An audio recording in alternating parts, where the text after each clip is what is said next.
The Fork, c'est le leader de la réservation de restaurants en ligne en Europe et en Australie. Nous proposons deux applications. Une application pour trouver et réserver un restaurant et une autre pour nos restaurateurs afin de gérer leurs réservations et d'optimiser leur taux d'occupation. Nous avons deux principaux enjeux. Le premier, ça va être de faciliter la réservation de restaurants, de trouver facilement un restaurant. Et le second, ça va être de faciliter la vie de nos restaurateurs. Un autre challenge que nous avions, c'était d'innover toujours plus rapidement. Ainsi, avec les technologies AWS, nous avons pu proposer le paiement sur mobile, qui est The Fork Pay, pour payer directement à table, sans attendre le serveur. Il y a une petite chose qui est arrivée qui s'appelle le Covid. Le problème qu'on a eu, c'est que les restaurants étaient fermés. On a profité de cette non-activité pour commencer notre migration vers AWS.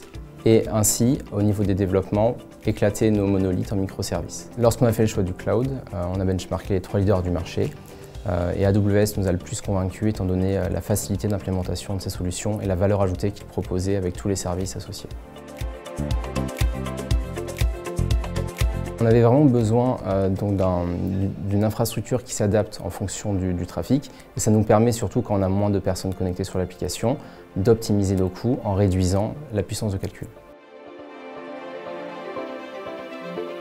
Depuis la fin de notre migration chez AWS, nous avons pu observer un gain de 30% de nos performances, une maintenance au niveau de l'activité DevOps qui est moindre par rapport à notre ancien émergeur, une capacité à absorber le trafic d'un facteur 2 de manière immédiate et aucun incident lié au trafic, à la charge, qui fluctue tout au long de la journée.